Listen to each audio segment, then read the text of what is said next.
BJP की चीज़ है, कुछ भी नहीं इन्होंने पल्ले, एवं सिख लड़ी जाते बीजेपी की है इन्होंने पल्ले।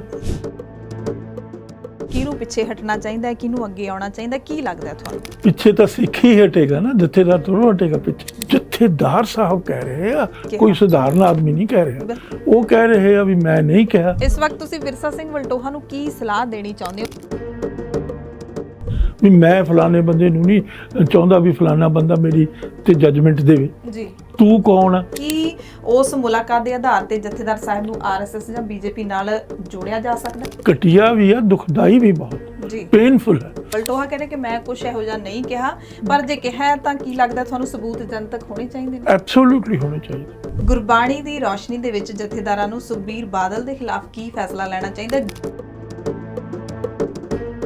ਤੁਸੀਂ माफ़ कर दो, थोड़ी इतनी फराख दिली दिखाओ, इन्ना बड़ा खुला दिल दिखाओ, अगले ने सबमिट ही करता भी मैं माफ़ी मंगदा, मैं थोनू समर्पित हाँ, अगे तो मेरे तो इहो जी गलती नहीं हो, माफ़ कर दो। पंथक सियासत ते सिख राजनीति इस वक्त उस दौर चों गुजर रही है जिथों पुनर सुरजीती दे लई बेईमान ते ईमानदार लीडरां दा बेपरद होना बहुत ज़रूरी है। 15 अक्तूबर तो 17 अक्तूबर तक एकदम काफ़ी कुछ वापर गया। सिख पंथ जां कह लीए कि सिख भाईचारा इस वक्त दुचित्ती दे विच है, पता नहीं लग रहा कि आखिरकार हो की रहा है। सिख सियासत दे नाल जां कह लीए कि सिख राजनीति दे नाल तकरीबन तालमेल दे विच चलण वाले जत्थेदार साहिब एकदम किसी अकाली लीडर दे खिलाफ इन्ना सख्त फैसला किवें सुना रहे ने? दो ही संभावनावां सिख कौम नूं इस वक्त लग रही ने कि जां तां श्री अकाल तख्त साहिब दी खुद मुख्तियारी दे सिद्धांत वल जत्थेदार साहिब वल वध रहे ने, जां फिर कोई होर खतरा मंडरा रहा है। साडे नाल इस खास मुद्दे ते चर्चा करन दे लई सिख विद्वान अते इतिहासकार सरदार गुरदर्शन सिंह ढिल्लों स्टूडियो दे विच मौजूद ने। उन्हां नाल गलबात करांगे ते खास तौर ते जानन दी कोशिश करांगे कि आखिरकार हल की है, इस पंथक सियासत ते सिख राजनीति दा जिहड़ा संकट बनया होया उसदा हल की है। सरदार गुरदर्शन सिंह ढिल्लों जी बहुत बहुत स्वागत है। मेहरबानी जी, बहुत बहुत धन्यवाद तुहाडा जी। वाहिगुरू जी का खालसा, वाहिगुरू जी खालसा, वाहिगुरू जी फतेह। सो ढिल्लों साहब, ਤੁਹਾਨੂੰ ਕੀ ਲੱਗ ਰਿਹਾ ਕਿ ਇੱਕਦਮ ਤੁਹਾਨੂੰ ਵੀ ਸਾਰਾ ਕੁਝ ਬਦਲਿਆ ਲੱਗ ਰਿਹਾ ਹੈ? ਇਹ ਜੋ ਸਾਹਮਣੇ ਦਿਖ ਰਿਹਾ ਹੈ ਸੱਚ ਹੈ ਜਾਂ ਅੰਦਰਲੀ ਕਹਾਣੀ ਕੁਝ ਹੋਰ ਹੈ? ਦੇਖੋ, ਜਿਹੜੀਆਂ ਲਿਵਿੰਗ ਆਰਗੇਨਾਈਜੇਸ਼ਨਸ ਹੁੰਦੀਆਂ ਨਾ ਜੀ, ਉਹਨਾਂ ਦੇ ਵਿੱਚ ਇਸ ਕਿਸਮ ਦੀਆਂ ਚੀਜ਼ਾਂ ਚੱਲਦੀਆਂ ਰਹਿੰਦੀਆਂ। ਕੋਈ ਡਿਸਾਈਲ, ਕੋਈ ਬਿਲਕੁਲ ਹੀ ਜਿਨ੍ਹਾਂ ਦੇ ਵਿੱਚ ਲਾਈਫ ਨਾ ਹੋਵੇ ਉਹ ਤਾਂ ਕਾਮ ਹੋ ਜਾਂਦੀਆਂ ਜੀ, ਪਰ ਸਿੱਖ ਜਿਹੜੇ ਆ ਉਹ ਬੜੇ ਐਕਟਿਵ ਆ, ਐਕਟਿਵ ਓਰੀਐਂਟਡ ਕਮਿਊਨਿਟੀ ਹੈ, ਹਮੇਸ਼ਾ ਐਕਸ਼ਨ ਦੇ ਵਿੱਚ ਰਹਿੰਦੇ ਆ। ਔਰ ਜਿਹੜੀ ਕਮਿਊਨਿਟੀ ਐਕਸ਼ਨ ਦੇ ਵਿੱਚ ਰਹਿੰਦੀ ਆ ਉਹਨਾਂ ਦੇ ਵਿੱਚ ਹੀ ਇਵੈਂਟਸ ਹੁੰਦੀਆਂ। ਜਿਹੜੀਆਂ ਡਿਸਾਈਲ ਕਮਿਊਨਿਟੀਜ਼ ਹੁੰਦੀਆਂ ਉਹਨਾਂ 'ਚ ਕੋਈ ਇਵੈਂਟ ਹੁੰਦੀ ਨਹੀਂ, ਉਹਨਾਂ 'ਚ ਐਕਸੈਪਟੈਂਸ ਹੁੰਦੀ ਹੈ ਜੀ। ਤੋ ਸਾਡੇ ਜਿਹੜਾ ਸਿੱਖ ਕੌਮ ਹੈ ਇੱਕ ਜ਼ਿੰਦਾ ਦਿਲ ਕੌਮ ਹੈ, ਇਹ ਐਕਟਿਵ ਕੌਮ ਹੈ, ਅਲਾਈਵ ਕੌਮ ਹੈ, ਜ਼ਿੰਦਾ ਦਿਲ ਕੌਮ ਹੈ। ਤੋ ਇਹਨਾਂ ਦੇ ਵਿੱਚ ਇਸ ਕਿਸਮ ਦੀਆਂ ਜਿਹੜੀਆਂ ਇਵੈਂਟਸ ਉਹ ਅਕਸਰ ਹੁੰਦੀਆਂ। Great institution of Shri Akal Takht Sahib, Shri Akal ਜਿਹੜੇ ਅਕਾਲ ਤਖਤ ਦੇ ਜਥੇਦਾਰ ਸਾਹਿਬ ਆ ਐਕਸੀਕਿਊਸ਼ਨਰ ਹੈਗੇ of the will of the Guru. Guru ਦੀ ਜੋ ਵਿਲ ਹੈ ਉਸ ਨੂੰ ਉਹਨਾਂ ਨੇ ਐਕਸੀਕਿਊਟ ਕਰਨਾ ਜ਼ਿੰਦਗੀ ਦੇ ਵਿੱਚ। ਤੋ ਬਹੁਤ ਇੰਪੋਰਟੈਂਟ ਇੰਸਟੀਟਿਊਸ਼ਨ ਆ। ਦੇਖੋ, ਮਹਾਰਾਜਾ ਰਣਜੀਤ ਸਿੰਘ ਦੇ ਟਾਈਮ 'ਚ ਜਾਂ ਹੋਰ ਜਥੇਦਾਰਾਂ ਦੇ ਪੀਰੀਅਡ ਦੇ ਟਾਈਮ ਦੇ ਵਿੱਚ, ਇੰਪੋਰਟੈਂਟ ਪਰਸਨੈਲਿਟੀਜ਼ ਦੇ ਟਾਈਮ ਦੇ ਵਿੱਚ ਇਹਨਾਂ ਦਾ ਆਪਣਾ ਬਹੁਤ ਇੰਪੋਰਟੈਂਟ ਰੋਲ ਹੈ ਜਥੇਦਾਰ ਜੀ। तो जथेदार ने जो चीज़ बिल्कुल अनुकूल है सिख सिद्धांतां दे, सिख परंपरावां दे, सिख इतिहास दे, उस नूं उन्हां ने एक्सीक्यूट करना जी। की तुहानूं लगदा है कि सही तरीके नाल एक्सीक्यूट कीता जांदा है? देखो, जदों भी कोई इंप्लीमेंटेशन हुंदी है किसी चीज़ की, किसी पॉलिसी की, किसी डिसीजन की, उस दे विच कई खामियां भी हो जांदियां जी, उहदे च ड्रॉबैक्स रह जांदे आ। एक चीज़ इमेजिनेशन च, एक चीज़ प्रैक्टिस से जो आती है उस थोड़ी बहुत ही उपर हेठ हो जाती है। तो इस करके एपरेंटली कोई भी असी ब्लेम नहीं कर सकते किसी जथेदार साहब नूं, क्योंकि जथेदार साहब की बहुत उच्ची पदवी है, बड़ा उच्चा उन्होंने स्थान है। तो हर एक सिख नूं मतलब जो भी कोई जथेदार साहब बारे गल करे या मतलब इंस्टीट्यूशन ऑफ ਤਖਤਾਂ ਦੇ ਉੱਤੇ ਗੱਲ ਕਰੇ, ਉਹਨੂੰ ਬੜੇ ਸੰਕੋਚ ਨਾਲ, ਸਮਝ ਨਾਲ, ਸਿਆਣਪ ਨਾਲ, ਸਹਿਜ ਨਾਲ ਗੱਲ ਕਰਨੀ ਚਾਹੀਦੀ। ਯਾਨੀ ਕਿ ਤੁਹਾਨੂੰ ਇਸ ਸਾਰੇ ਸਿਨੈਰੀਓ ਦੇ ਵਿੱਚ ਲੱਗ ਰਿਹਾ ਹੈ ਕਿ ਅਕਾਲੀ ਲੀਡਰ ਵਿਰਸਾ ਸਿੰਘ ਜਿਹੜੇ ਹੁਣ ਨਹੀਂ ਰਹੇ, ਉਹਨਾਂ ਨੇ ਅਸਤੀਫਾ ਦੇ ਦਿੱਤਾ ਹੈ। ਵਿਰਸਾ ਸਿੰਘ ਵਲਟੋਹਾ ਨੇ ਜੋ ਕੁਝ ਵੀ ਕਿਹਾ, ਜੋ ਉਹਨਾਂ ਨੇ ਚਿੱਠੀ ਦਿੱਤੀ ਹੈ, ਜਨਤਕ ਵੀ ਕਰ ਦਿੱਤੀ ਹੈ, ਵੀ ਉਹ ਗਲਤ ਹੈ ਉਹਨਾਂ ਦਾ ਤਰੀਕਾ। ਨਹੀਂ, ਉਹਨਾਂ ਦਾ ਮਤਲਬ ਜਿਸ ਤਰੀਕੇ ਨਾਲ ਉਹਨਾਂ ਨੇ ਉਹ ਗੱਲ ਕਹੀ ਆ, ਉਹ ਠੀਕ ਢੰਗ ਨਹੀਂ ਹੈ। ਜੇ ਉਹਨਾਂ ਨੂੰ ਫਰਜ਼ ਕਰੋ ਅਕਾਲ ਤਖਤ ਸਾਹਿਬ ਦੇ ਜਥੇਦਾਰ ਨਾਲ ਕੋਈ ਮਤਭੇਦ ਹੋ, ਕੋਈ ਉਹਨਾਂ ਨੂੰ ਲੱਗਦਾ ਹੋ ਵੀ ਮੈਨੂੰ ਇਹ ਗੱਲ ਕਰ, ਉਹਨਾਂ ਨੂੰ ਜਾਣਾ ਚਾਹੀਦਾ ਸੀ ਉਹਨਾਂ ਦੇ ਕੋਲ, ਉਹਨਾਂ ਨੂੰ ਦੱਸਣਾ ਚਾਹੀਦਾ ਸੀ ਜਥੇਦਾਰ ਸਾਹਿਬ ਆਹ ਮੈਨੂੰ ਪਤਾ ਲੱਗਿਆ ਕਿ ਇਹ ਗੱਲ ਠੀਕ ਤੁਸੀਂ ਕੀਤੀ ਜਾਂ ਗਲਤ ਕੀਤੀ।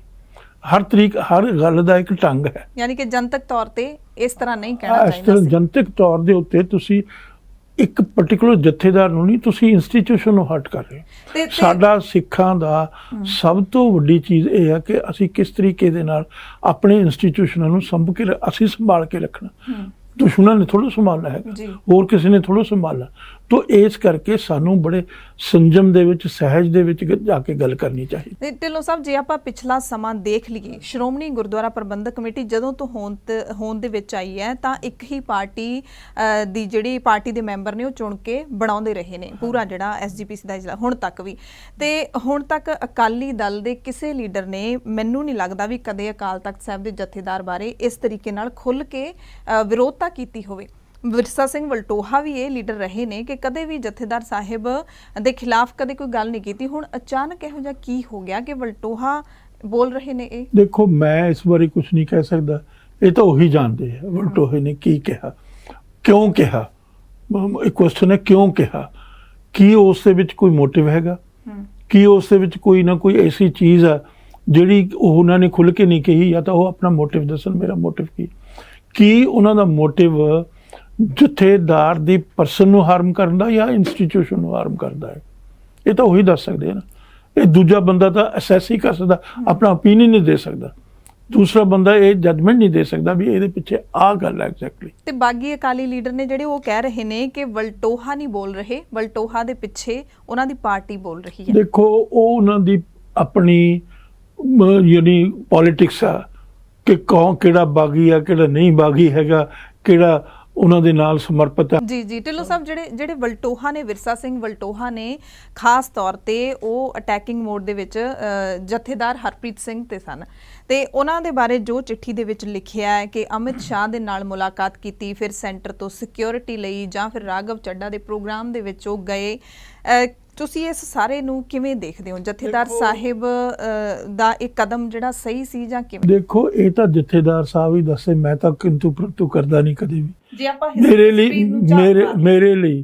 ਮੇਰੇ ਲਈ ਸਿੱਖ ਇੰਸਟੀਟਿਊਸ਼ਨ ਬਹੁਤ ਪਿਆਰੇ ਆ, ਸਤਿਕਾਰਿਤ ਆ, ਸਮਰਪਿਤ ਆ ਮੈਂ ਉਹਨਾਂ ਨੂੰ। ਜੀ ਬਿਲਕੁਲ। ਹੁਣ ਮਤਲਬ ਜਥੇਦਾਰ ਸਾਹਿਬ ਜਿਵੇਂ ਰਾਘਵ ਚੱਡਾ ਦੇ ਵਿਆਹ ਦੇ ਉੱਤੇ ਗਏ, ਭਾਵੇਂ ਉਹ ਗਏ, ਉਹ ਜਥੇਦਾਰ ਹੈਗੇ ਆ, ਉਹਨਾਂ ਦਾ ਆਪਣਾ ਡਿਸੀਜਨ ਹੈ, ਉਹਨਾਂ ਦੀ ਆਪਣੀ ਪਰਸਨਲ ਕੋਈ ਇਕੁਏਸ਼ਨ ਹੋ ਸਕਦੀ ਹੈ, ਪਰ ਮੈਨੂੰ ਕੋਈ ਗੱਲ ਬਹੁਤੀ ਜਚੀ ਨਹੀਂ। ਉਹ ਮੈਨੂੰ ਜ਼ਾਤੀ ਤੌਰ ਤੇ ਨਹੀਂ ਜਚੀ ਉਹ ਗੱਲ ਵੀ ਇਸ ਤਰ੍ਹਾਂ।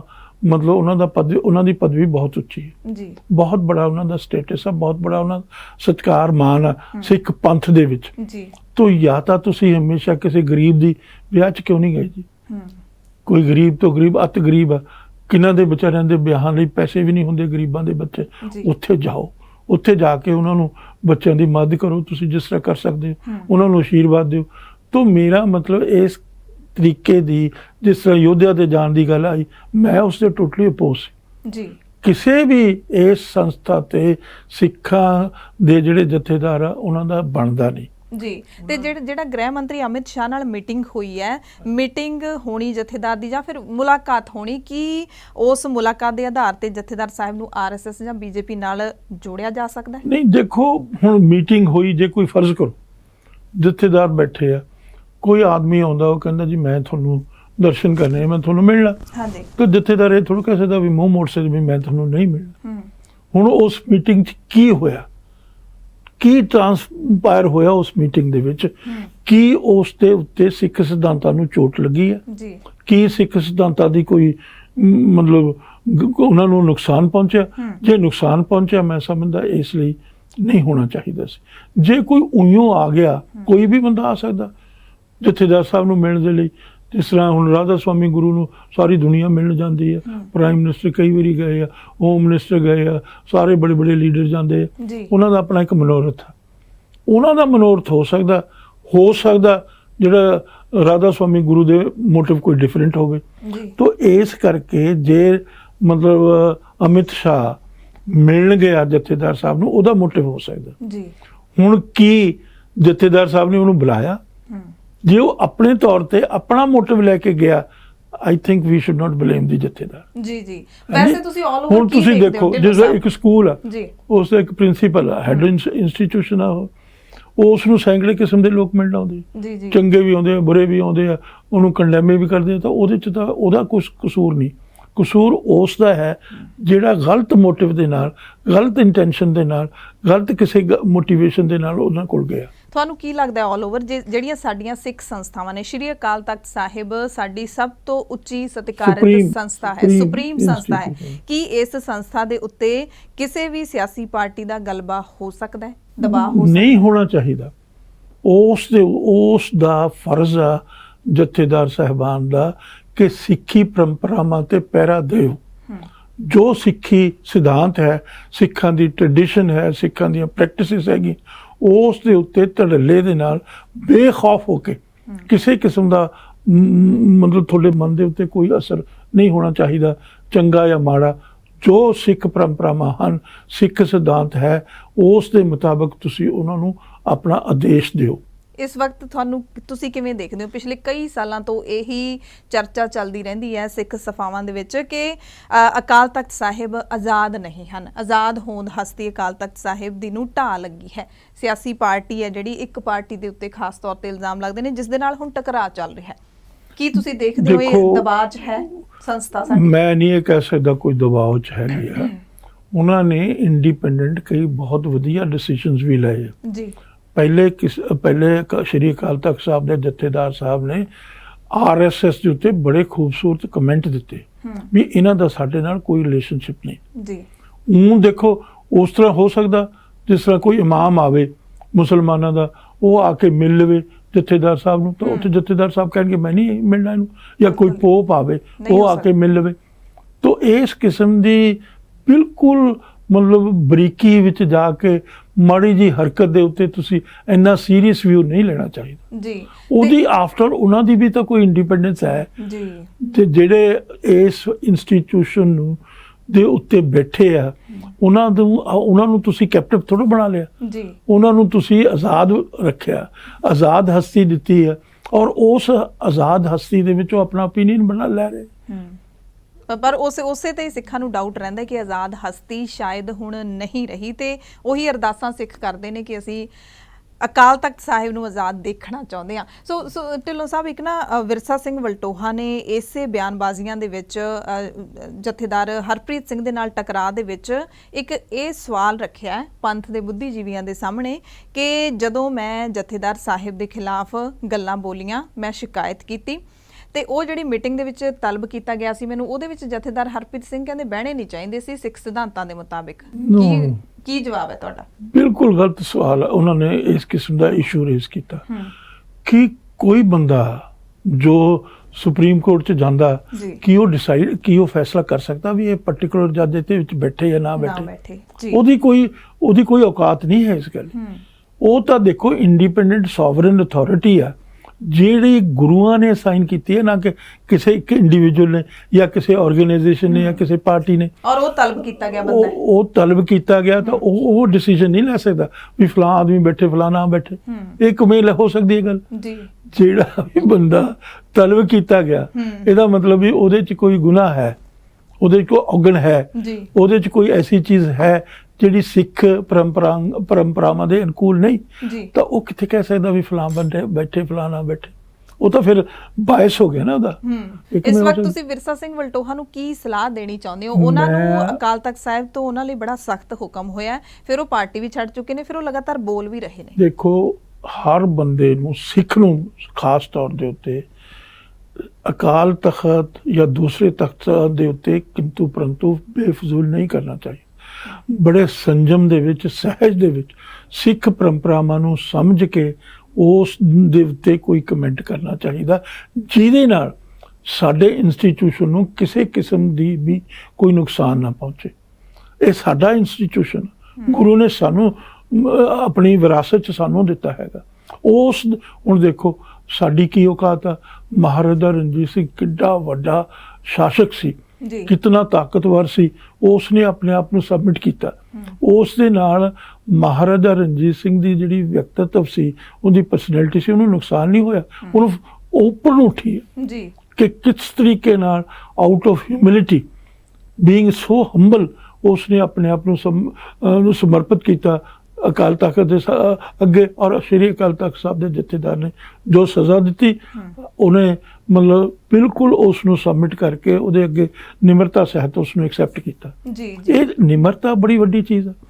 ਨਿਮਰਤਾ ਜਿੰਨੀ ਦੇਰ ਤੁਹਾਡੇ 'ਚ ਨਹੀਂ, ਔਰ ਜਿਹੜੀ ਹਉਮੈ ਹੈ ਉਹ ਬਹੁਤ ਮਤਲਬ ਬਹੁਤ ਗਲਤ ਚੀਜ਼ ਆ। ਹਉਮੈ ਦੇ ਵਿੱਚ ਬੰਦਾ ਜਦੋਂ ਮੈਂ ਕਹਿ ਕੇ ਗੱਲ ਕਰ ਰਿਹਾ ਵੀ ਮੈਂ ਫਲਾਣੇ ਬੰਦੇ ਨੂੰ ਨਹੀਂ ਚਾਹੁੰਦਾ ਵੀ ਫਲਾਣਾ ਬੰਦਾ ਮੇਰੀ ਤੇ ਜੱਜਮੈਂਟ ਦੇਵੇ, ਤੂੰ ਕੌਣ ਆ? ਤੂੰ ਹਿਊਮਿਲਿਟੀ ਦੇ ਵਿੱਚ ਹੰਬਲ ਹੋ ਕੇ ਸਬਮਿਟ ਕਰ, ਬਹੁਤ ਮਤਲਬ ਹਿਊਮਿਲਿਟੀ ਦੇ ਵਿੱਚ ਹੋ ਕੇ ਕਹਿ ਕਿ ਜੀ ਮੈਂ ਸਮਰਪਿਤ ਹਾਂ, ਜੋ ਤੁਸੀਂ ਮੈਨੂੰ ਸਜ਼ਾ ਦਿਓਗੇ ਗੁਰੂ ਪਰੰਪਰਾਵਾਂ ਦੇ ਮੁਤਾਬਕ ਮੈਂ ਉਸ ਨੂੰ ਸਮਰਪਿਤ ਹਾਂ। ਤੇ ਫਿਰ ਇਹ ਸਾਰੇ ਵਰਤਾਰੇ ਨੂੰ ਦੇਖ ਕੇ ਢਿੱਲੋਂ ਸਾਹਿਬ ਲੱਗਦਾ ਨਹੀਂ ਕਿ ਸਾਡੀ ਸੰਸਥਾ ਜਿਹੜੀ ਹੈ ਜਾਂ ਸਾਡੇ ਜਥੇਦਾਰ ਸਾਹਿਬਾਨ ਨੇ ਉਹਨਾਂ ਦੀ ਹੋਂਦ ਹਸਤੀ ਕਮਜ਼ੋਰ ਥੋੜੀ ਹੋਈ ਹੈ? ਕਿਉਂਕਿ ਇਸ ਤਰ੍ਹਾਂ ਸਿੱਧਾ ਜਾ ਕੇ ਚੈਲੰਜ ਕਰਨਾ, ਤੇ ਫਿਰ ਜਿਸ ਦਿਨ ਤੁਹਾਡੇ ਖਿਲਾਫ ਇੰਨਾ ਸਖਤ ਆਦੇਸ਼ ਹੋਇਆ ਉਸੇ ਰਾਤ ਨੂੰ ਤੁਸੀਂ ਕਹਿ ਰਹੇ ਹੋ ਕਿ ਮੈਂ ਜੋ ਸਾਡੀ ਵੀਡੀਓਗ੍ਰਾਫੀ ਹੋਈ ਹੈ ਮੇਰੇ ਨਾਲ ਗੱਲਬਾਤ ਦੀ, ਉਹਨੂੰ ਤੁਸੀਂ ਕੱਲ ਤੱਕ ਜਨਤਕ ਕਰੋ, ਨਹੀਂ ਤਾਂ ਫਿਰ ਮੈਂ ਕਰੂੰਗਾ। ਇਹ ਤਾਂ ਫਿਰ ਦੇਖੋ ਗੱਲ ਤਾਂ ਸਾਰੀ ਹਉਮੈ ਦੀ ਹੈ। ਔਰ ਇਸ ਤਰ੍ਹਾਂ ਮਤਲਬ ਟੱਕਰ ਨਿਮਰਤਾ ਹਿਊਮਿਲਿਟੀ ਤਾਂ ਕਿਤੇ ਹੈ ਹੀ ਨਹੀਂ, ਇਸ ਦੇ ਚੋਂ ਨਜ਼ਰ ਨਹੀਂ ਆਉਂਦੀ। ਜਦੋਂ ਤੁਸੀਂ ਗੁਰੂ ਦੇ ਜਾਂ ਗੁਰੂ ਦੇ ਜਿਹੜੇ ਇੰਸਟੀਚਿਊਸ਼ਨਸ ਆ ਉਹਨਾਂ ਬਾਰੇ ਗੱਲ ਕਰਦੇ ਹੋ ਤਾਂ ਹਉਮੈ 'ਚ ਤਾਂ ਗੱਲ ਹੋ ਨਹੀਂ ਸਕਦੀ। ਹਉਮੈ ਜਦੋਂ ਆ ਗਈ ਤਾਂ ਹੰਕਾਰ ਆ ਗਿਆ, ਉਹਦੇ ਵਿੱਚ ਆਈਨੈਸ ਹੋ ਗਈ, ਮੈਂ ਹੋ ਗਈ, ਤਾਂ ਉਹ ਤਾਂ ਗੱਲ ਚੱਲਣੀ ਨਹੀਂ ਨਾ ਗੁਰੂ ਦੇ ਅੱਗੇ। ਗੁਰੂ ਨੇ ਤਾਂ ਆਪ ਕਿਤਨੀ ਹਿਊਮਿਲਿਟੀ ਦੇ ਵਿੱਚ ਆਪਣੀ ਜ਼ਿੰਦਗੀ ਸਾਰੀ ਬਸਰ ਕੀਤੀ ਹੈ। ਕਿਸੇ ਦੇ ਅੱਗੇ ਕੋਈ ਇਸ ਕਿਸਮ ਦੀ ਅਪਸ਼ਬਦ ਨਹੀਂ ਵਰਤੇ, ਸਤਿਕਾਰ ਕੀਤਾ ਹਰ ਗੱਲ ਦਾ, ਆਪਣੇ ਆਪ ਨੂੰ ਸਮਰਪਿਤ ਕੀਤਾ ਗੁਰੂ ਅੱਗੇ, ਰੱਬ ਅੱਗੇ। ਦੇਖੋ ਬੜੀ ਵੱਡੀ ਗੱਲ ਆ, ਤੁਹਾਨੂੰ ਇਹ ਗੱਲ ਆਮ ਬੰਦੇ ਨਹੀਂ ਸਮਝਦੇ। ਸਿੱਖਾਂ ਦੇ ਵਿੱਚ ਜਿਹੜਾ ਸਿੱਖ ਹੈ, ਸਧਾਰਨ ਸਿੱਖ, ਗੁਰੂ ਅੰਗਦ ਮਹਾਰਾਜ ਜਿਹੜੇ ਸੀ, ਕੌਣ ਸੀ? ਇੱਕ ਸਧਾਰਨ ਸਿੱਖ ਸੀ। ਉਸ ਦੇ ਕੋਲ ਪੋਟੈਂਸ਼ੀਅਲ ਸੀ, ਗੁਰੂ ਨੇ ਦਿੱਤਾ ਕਿ ਉਹ ਗੁਰੂ ਬਣ ਸਕਦਾ। ਸਧਾਰਨ ਲੈਣਾ ਇੱਕ ਸਧਾਰਨ ਸਿੱਖ ਆ। ਸੋ ਉਹ ਸਧਾਰਨ ਸਿੱਖ ਨੂੰ ਗੁਰੂ ਨੇ ਇਤਨਾ ਪੋਟੈਂਸ਼ੀਅਲ ਦਿੱਤਾ। ਕਿਸ ਕਰਕੇ ਦਿੱਤਾ? ਸੇਵਾ, ਹਿਊਮਿਲਿਟੀ, ਹੰਬਲ, ਆਪਣੇ ਆਪ ਨੂੰ ਸਮਰਪਿਤ ਕੀਤਾ ਗੁਰੂ ਅੱਗੇ, ਰੱਬ ਅੱਗੇ। ਲੈਣਾ ਜੇ ਅੰਗਦ ਬਣ ਗਏ, ਕਿੱਡੀ ਵੱਡੀ, ਦੇਖੋ ਉਹ ਸ਼ਬਦ ਦੀ ਬੜੀ ਮਹੱਤਤਾ ਸੀ, ਉਹਦੀ ਬੜੀ ਸਿਗਨੀਫੀਕੈਂਸ ਆ, ਉਹਦਾ ਬੜਾ ਮੈਸੇਜ ਆ। ਲੈਣਾ ਇੱਕ ਸਧਾਰਨ ਸਿੱਖ ਆ, ਉਹ ਕੀ ਬਣ ਗਿਆ? ਅੰਗਦ, ਗੁਰੂ ਦਾ ਅੰਗ ਬਣ ਗਿਆ। ਗੁਰੂ ਦੇ ਆਪਣੇ ਬੱਚੇ ਵੀ, ਉਹਨਾਂ ਨੂੰ ਨਕਾਰ ਕੇ ਗੁਰੂ ਨੇ ਆਪਣਾ ਅੰਗ ਕਿਸ ਨੂੰ ਬਣਾਇਆ? ਅੰਗਦ ਜੀ ਨੂੰ ਬਣਾਇਆ, ਹੈ ਜੀ। ਤਾਂ ਉਹ ਫਿਰ ਕੀ ਬਣ ਗਿਆ? ਗੁਰੂ ਬਣ ਗਿਆ। ਗੁਰੂ ਬਣ ਗਿਆ ਅੰਗਦ, ਤਾਂ ਫਿਰ ਜਿਹੜਾ ਗੁਰੂ ਹੈ ਉਹ ਰੱਬ ਬਣ ਗਿਆ। ਰੱਬ, ਸਿੱਖ, ਗੁਰੂ ਇੱਕੋ ਚੀਜ਼। ਜੇ ਤੁਹਾਡੇ ਵਿੱਚ ਉਹ ਪੋਟੈਂਸ਼ੀਅਲ ਹੈ, ਜਿਹੜਾ ਗੁਰੂਆਂ ਦਾ ਪੋਟੈਂਸ਼ੀਅਲ ਜਿਹੜਾ ਦਿੱਤਾ ਸਿੱਖ ਨੂੰ ਦਿੱਤਾ ਹਿਊਮਿਲਿਟੀ ਦਾ, ਹੰਬਲ ਹੋਣ ਦਾ, ਸਮਰਪਿਤ ਹੋਣ ਦਾ, ਸੇਵਾ ਦੇ ਵਿੱਚ, ਤਾਂ ਉਹ ਚੀਜ਼ ਬੜੀ ਵੱਡੀ ਗੱਲ ਹੈ। ਸਿਰਫ ਤੇ ਸਿਰਫ ਸਿੱਖ ਧਰਮ ਦੇ ਵਿੱਚ ਇਹ ਚੀਜ਼ ਆ, ਹੋਰ ਦੂਸਰੇ ਧਰਮਾਂ 'ਚ ਨਹੀਂ। ਦੂਸਰੇ ਧਰਮਾਂ ਦੇ ਵਿੱਚ ਇੱਕ ਸਧਾਰਨ ਆਦਮੀ ਕੋਲ ਪੋਟੈਂਸ਼ੀਅਲ ਨਹੀਂ ਹੈ ਕਿ ਉਹ ਪ੍ਰੋਫਿਟ ਬਣ ਜੇ, ਉਹ ਮਤਲਬ ਪੋਪ ਬਣ ਜੇ। ਨੋ, ਇਹ ਉਹਦੇ ਕੋਲ ਪੋਟੈਂਸ਼ੀਅਲ। ਇਹ ਗੁਰੂ ਨੇ ਤੁਹਾਨੂੰ ਸਭ ਕੁਝ ਦੇਤਾ, ਆਪਣੇ ਕੋਲ ਰੱਖਿਆ ਕੱਖ ਨਹੀਂ, ਆਪਣੇ ਬੱਚਿਆਂ ਨੂੰ ਡਿਸਕਾਰਡ ਕਰ ਦਿੱਤਾ। ਤੁਹਾਨੂੰ ਮਤਲਬ ਉਹਨਾਂ ਨੇ ਗੱਦੀ ਵੀ ਦੇਤੀ, ਫਿਰ ਤੁਹਾਨੂੰ ਰੱਬ ਦੀ ਪੋਜੀਸ਼ਨ ਤੇ ਪਹੁੰਚਾ ਦਿੱਤਾ ਮਹਾਰਾਜ ਨੇ। ਤਾਂ ਹੋਰ ਕਿੱਥੋਂ, ਹੋਰ ਤੁਸੀਂ ਮੰਗਦੇ ਕੀ?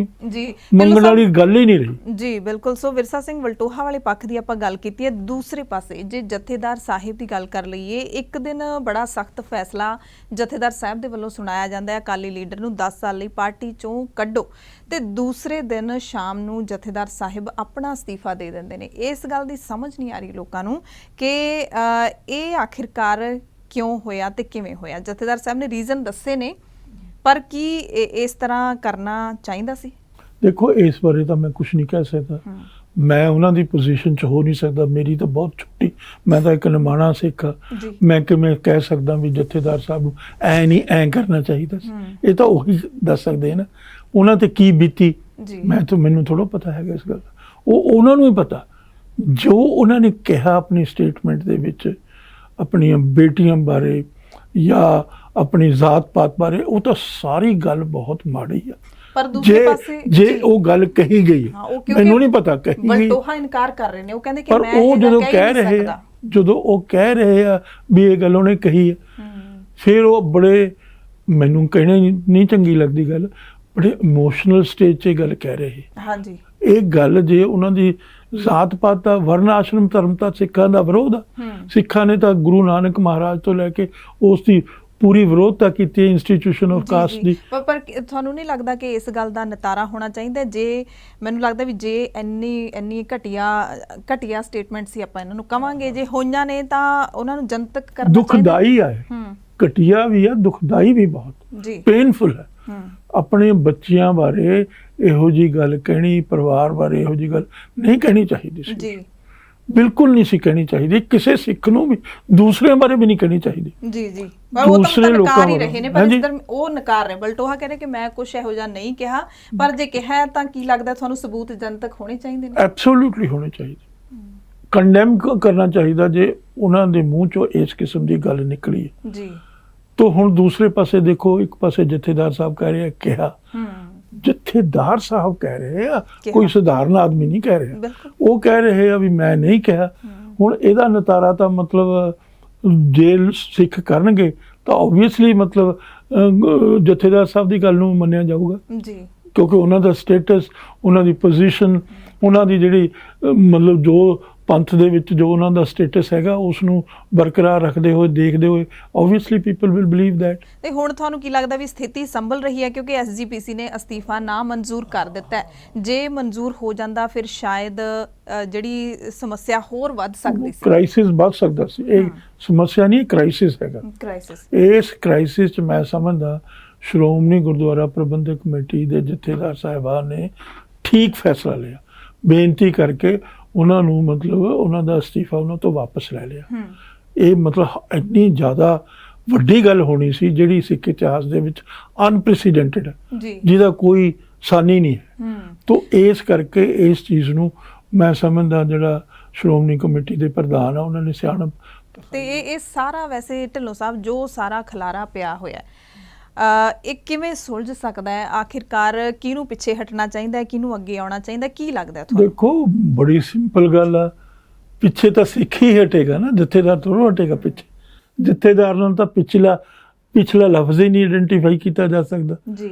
ਤਾਂ ਜਥੇਦਾਰ ਦੀ ਤਾਂ ਸੁਪਰੀਮ ਪੋਜੀਸ਼ਨ ਹੈਗੀ, ਤਾਂ ਉਹ ਸੁਪਰੀਮ ਪੋਜੀਸ਼ਨ ਦੇ ਐਕਸੀਕਿਊਸ਼ਨਰ of the will of the Guru the will ਨੂੰ ਇੰਪਲੀਮੈਂਟ ਕਰਨ ਵਾਲਾ ਉਹ ਕਿਵੇਂ ਪਿੱਛੇ ਹਟ ਸਕਦਾ? ਪਿੱਛੇ ਤਾਂ ਸਧਾਰਨ ਸਿੱਖ ਹੀ ਹਟੂਗਾ ਨਾ ਜੀ। ਤਾਂ ਇਸ ਕਰਕੇ ਬੜੀ ਸਿੰਪਲ ਗੱਲ ਦੇ ਵਿੱਚ, ਬੜੀ ਸਿੱਧੀ ਸਾਦੀ ਗੱਲ ਦੇ ਵਿੱਚ, ਜਿਹੜਾ ਸਧਾਰਨ ਸਿੱਖ ਆ ਉਸ ਦਾ ਸਟੇਟਸ ਸ਼੍ਰੀ ਅਕਾਲ ਤਖਤ ਜਿੰਨੇ ਵੀ ਤਖਤ ਸਾਹਿਬਾਨ ਉਹਨਾਂ ਦੇ ਨਾਲ ਨਹੀਂ ਮਿਲਾਇਆ ਜਾ ਸਕਦਾ। ਉਹ ਸੁਪਰੀਮ, ਉਹਨਾਂ ਦੀ ਪੋਜੀਸ਼ਨ ਵੱਡੀ ਹੈ, ਉਹ ਅਸੀਂ ਨਹੀਂ ਦਿੱਤੀ, ਗੁਰੂ ਨੇ ਆਪ ਅਸਾਈਨ ਕੀਤੀ ਜੀ। ਤੇ ਜੇ ਢਿੱਲੋਂ ਸਾਹਿਬ ਆਪਾਂ ਇਹ ਸਾਰੇ ਕਾਸੇ ਦੀ ਜੜ ਦੇਖ ਲਈਏ ਤਾਂ ਇਹ ਬਹੁਤ ਦਹਾਕਿਆਂ ਤੋਂ ਚੱਲੀ ਆ ਰਹੀ ਹੈ। ਜੋ ਕੁਝ ਵੀ ਹੋ ਰਿਹਾ ਹੈ, ਇਲਜ਼ਾਮ ਲੱਗ ਰਹੇ ਨੇ ਕਿ ਸਾਡੀਆਂ ਸੰਸਥਾਵਾਂ ਕਮਜ਼ੋਰ ਹੋ ਗਈਆਂ, ਇਹਨਾਂ ਤੇ ਸਿਆਸੀ ਪਾਰਟੀਆਂ ਦਾ ਦਬਾਅ ਹੈ, ਪ੍ਰਭਾਵ ਹੈ, ਅਕਾਲੀ ਦਲ ਦਾ ਬੀਜੇਪੀ ਦੇ ਨਾਲ ਗੱਠਜੋੜ ਇਸ ਨੂੰ ਇੱਕ ਕਾਰਨ ਮੰਨਿਆ ਜਾਂਦਾ ਹੈ। ਹੁਣ ਜੇ ਆਪਾਂ ਥੋੜਾ ਜਿਹਾ ਪਿੱਛੇ ਚਲੇ ਜਾਈਏ, ਸੁਖਬੀਰ ਬਾਦਲ ਦਾ ਮਾਫੀ ਮੰਗਣਾ ਕਈ ਵਾਰੀ, ਤੇ ਫਿਰ ਕਈ ਅਕਾਲੀ ਲੀਡਰਾਂ ਦਾ ਬਾਗੀ ਹੋ ਜਾਣਾ, ਉਸ ਤੋਂ ਬਾਅਦ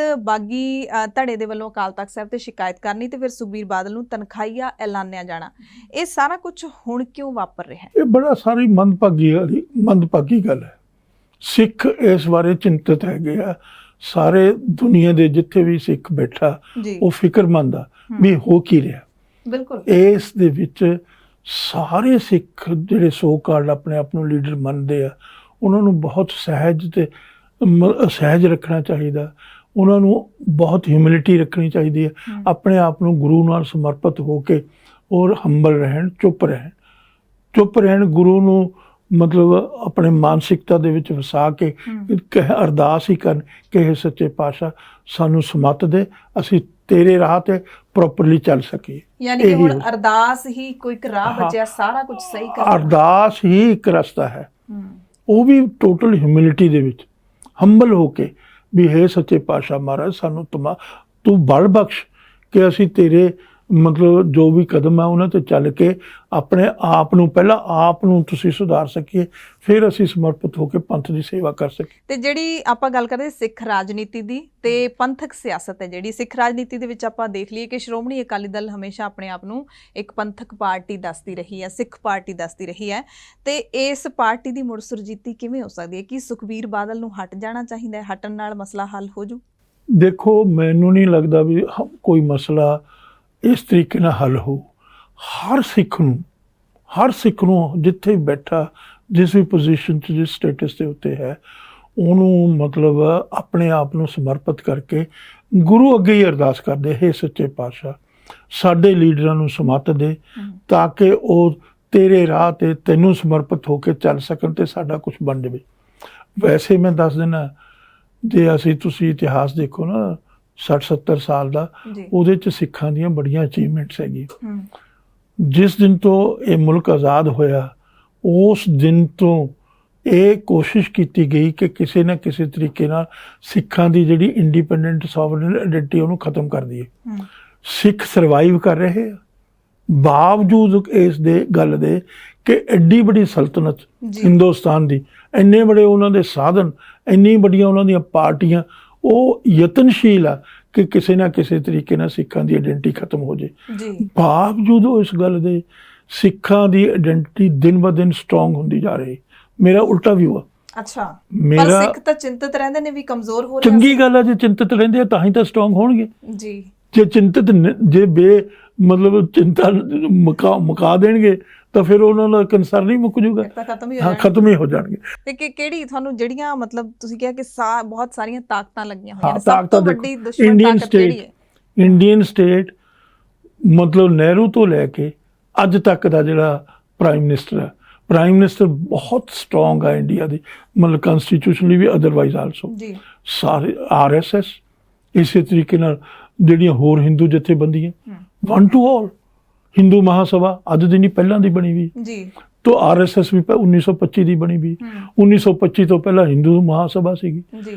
ਤੋਂ ਸਾਰੀਆਂ ਹਿੰਦੂ ਜਥੇਬੰਦੀਆਂ ਯਤਨਸ਼ੀਲ ਆ ਕਿ ਕਿਸੇ ਨਾ ਕਿਸੇ ਤਰੀਕੇ ਨਾਲ ਸਿੱਖੀ ਨੂੰ ਅਸੀਂ ਹੜੱਪ ਕਰ ਲਈਏ, ਸਿੱਖੀ ਨੂੰ ਅਸੀਂ ਸਵਾਲੋ ਕਰ ਲਈਏ, ਸਿੱਖਾਂ ਦੀ ਆਇਡੈਂਟੀਟੀ ਖਤਮ ਕਰ ਦਈਏ।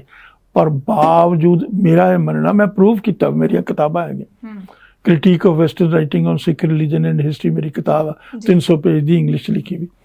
ਉਹ ਤੁਸੀਂ ਪੜ੍ਹੋਗੇ, ਤੁਸੀਂ ਹੈਰਾਨ ਰਹਿ ਜਾਓਗੇ ਕਿ ਇੰਡੀਅਨ ਸਟੇਟ ਨੇ ਅਰਬਾਂ ਖਰਬਾਂ ਡਾਲਰ ਖਰਚ ਕੀਤੇ ਆ ਸਿੱਖੀ ਨੂੰ ਖਤਮ ਕਰਨ ਲਈ। ਸਿੱਖਾਂ ਨੂੰ ਨਹੀਂ, ਸਿੱਖੀ ਨੂੰ ਖਤਮ ਕਰ। ਸਿੱਖੀ ਖਤਮ ਹੋ ਗਈ, ਸਿੱਖ ਆਪੇ ਹੀ ਖਤਮ ਹੋ ਗਏ। ਪਰ ਸਿੱਖਾਂ ਨੂੰ ਤਾਂ ਲੱਗਦਾ ਵੀ ਸਿੱਖੀ ਖਤਮ ਹੋ ਰਹੀ ਹੈ। ਨਹੀਂ ਹੋ ਰਹੀ। ਤੁਸੀਂ ਦੇਖੋ, ਮੈਂ ਪ੍ਰੂਵ ਕੀਤਾ ਹੋਇਆ, 300 ਪੇਜਿਸ ਦੀ ਮੇਰੀ ਇੰਗਲਿਸ਼ 'ਚ ਕਿਤਾਬ ਆ। ਛੋਟਾ ਜਿਹਾ ਕਲੂ ਦਿਓਗੇ?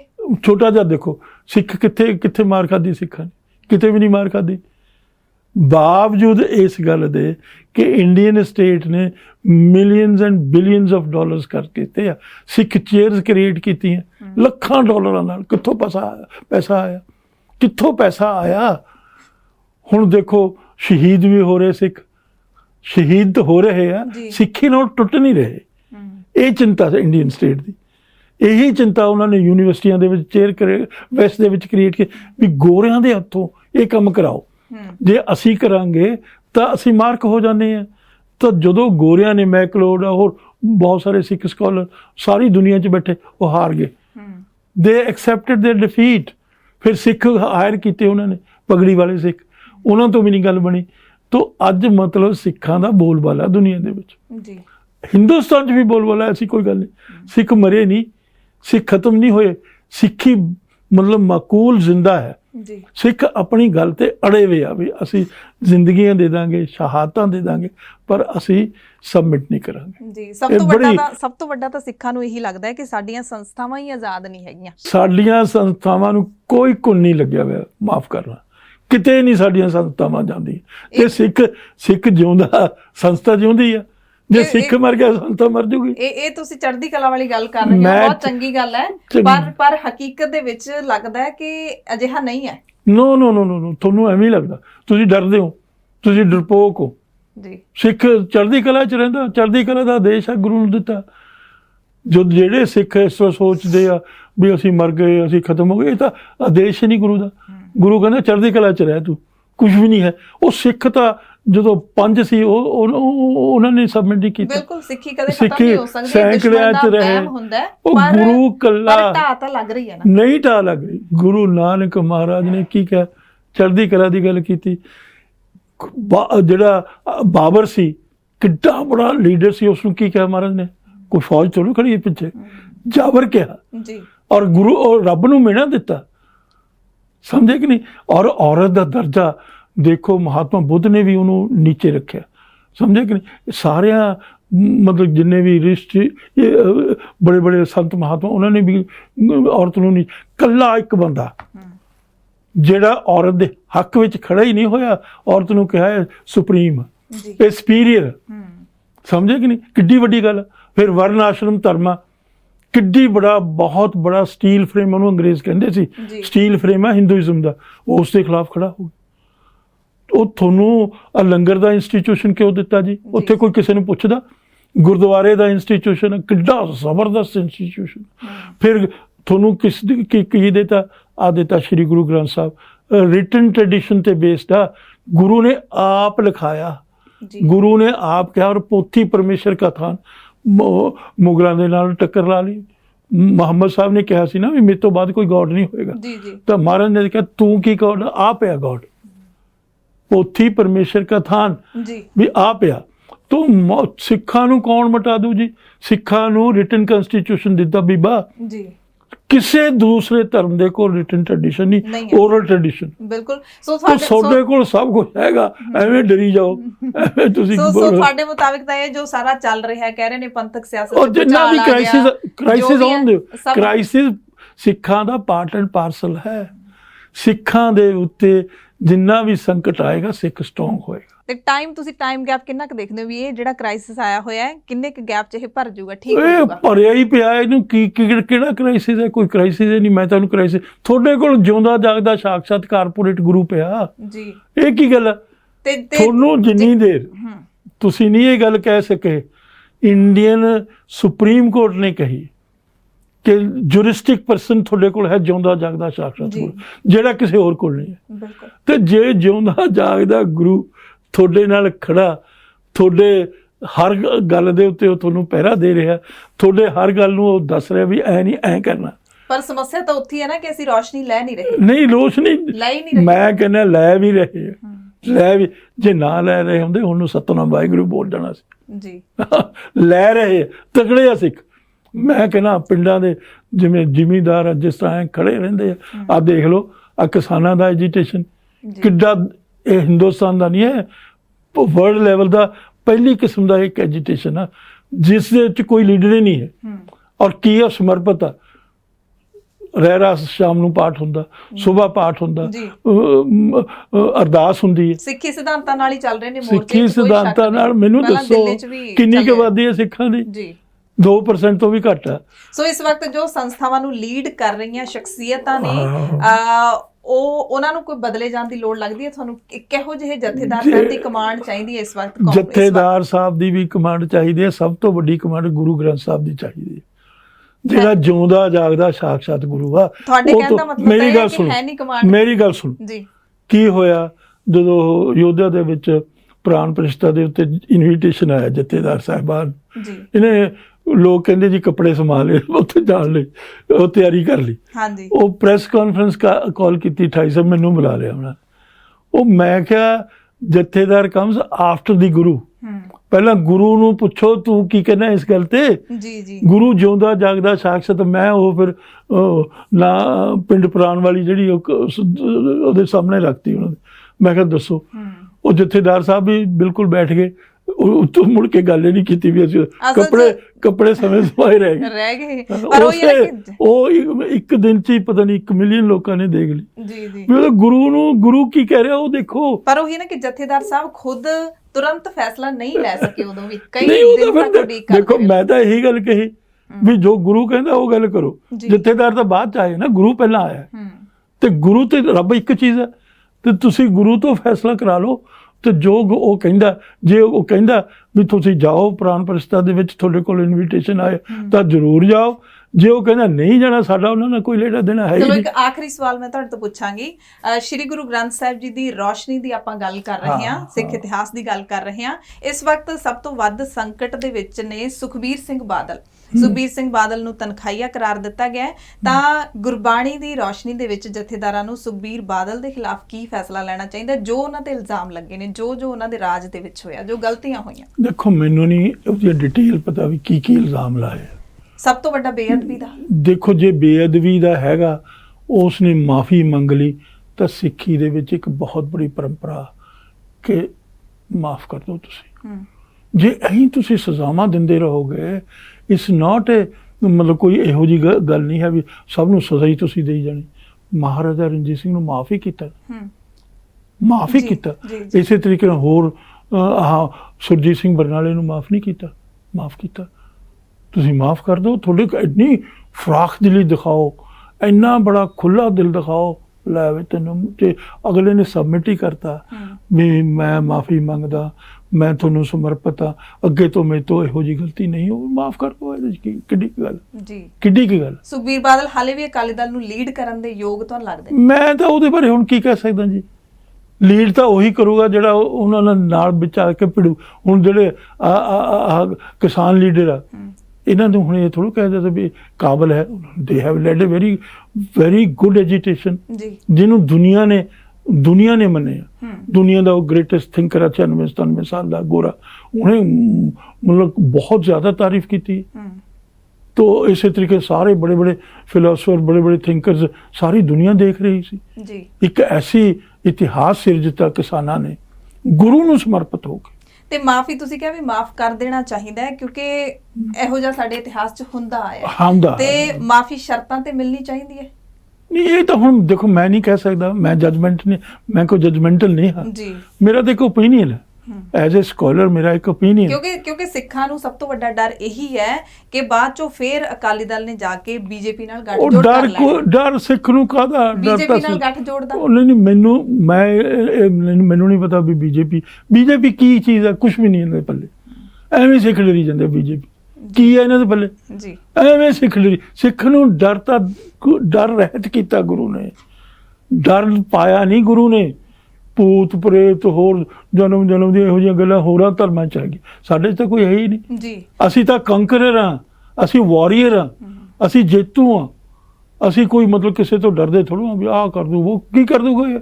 ਬੀਜੇਪੀ ਕੁਝ ਨਹੀਂ ਕਰ ਸਕਦੀ। ਆਖਰੀ 1 ਮਿੰਟ ਦੇ ਵਿੱਚ ਤੁਸੀਂ ਕੀ ਸੁਨੇਹਾ ਦੇਣਾ ਚਾਹੁੰਦੇ ਹੋ ਇਸ ਵਕਤ ਸਿੱਖ ਕੌਮ ਨੂੰ? ਆਪਾਂ ਕਹਿ ਸਕਦੇ ਮੈਂ ਸਿੱਖ ਕੌਮ ਨੂੰ ਇਹੀ ਕਹਿਣਾ ਚਾਹੁੰਦਾ, ਫਰਾਖ ਦਿਲੀ, ਖੁੱਲਾ ਦਿਲ ਰੱਖੋ, ਕਿਸੇ ਤੋਂ ਡਰਨ ਦੀ ਲੋੜ ਨਹੀਂ। ਤੁਹਾਡੇ ਕੋਲ ਐਸੀ ਚੀਜ਼ ਗੁਰੂ ਦੇ ਗਿਆ ਰਿਟਨ ਟ੍ਰੈਡੀਸ਼ਨ ਦੇ ਉੱਤੇ, ਜਿਹਨੂੰ ਕੋਈ ਦੁਨੀਆ ਦੇ ਵਿੱਚ ਚੈਲੰਜ ਨਹੀਂ ਕਰ ਸਕਦਾ। ਔਰ ਉਹਦੀ ਪਿਓਰਿਟੀ ਰੱਖਣ ਦੇ ਲਈ ਗੁਰੂਆਂ ਨੇ ਆਪਣੇ ਪਰਿਵਾਰਾਂ ਦੀਆਂ ਸ਼ਹਾਦਤਾਂ ਦਿੱਤੀਆਂ। ਗੁਰੂ ਹਰਰਾਜ ਸਾਹਿਬ ਨੇ ਆਪਣੇ ਬੇਟੇ ਦੀ ਸ਼ਹਾਦਤ, ਕਿੱਡੀ ਵੱਡੀ ਸ਼ਹਾਦਤ। ਔਰ ਉਹਨੂੰ ਸਭ ਤੋਂ ਜ਼ਿਆਦਾ ਰਾਮ ਰਾਏ ਨੂੰ ਪਿਆਰ ਕਰਦੇ ਸੀ ਗੁਰੂ ਜੀ, ਉਹਨੂੰ ਇੰਨਾ ਪਿਆਰ ਕਰਦੇ ਸੀ। ਕੁਛ ਇਤਿਹਾਸਕਾਰਾਂ ਦਾ ਖਿਆਲ ਆ ਕਿ ਸ਼ਾਇਦ ਉਹਨੂੰ ਆਪਣਾ ਜਾਨਸ਼ੀਨ ਬਣਾ ਦਿੰਦੇ। ਬਾਵਜੂਦ ਇਸ ਗੱਲ ਦੇ ਹਲੇ ਘਰ ਨਹੀਂ ਪਹੁੰਚਿਆ, ਰਸਤੇ 'ਚ ਹੀ ਆ। ਮਹਾਰਾਜ ਨੂੰ ਸੁਨੇਹਾ ਹੋ ਗਿਆ, ਮਹਾਰਾਜ ਇੱਕ ਸ਼ਬਦ ਬਦਲ, ਇੱਕ ਅੱਖਰ ਬਦਲ ਦਿੱਤਾ, ਸ਼ਬਦ ਨਹੀਂ ਇੱਕ ਅੱਖਰ ਬਦਲ ਦਿੱਤਾ। ਉਸੇ ਵੇਲੇ ਹੁਕਮਨਾਮਾ।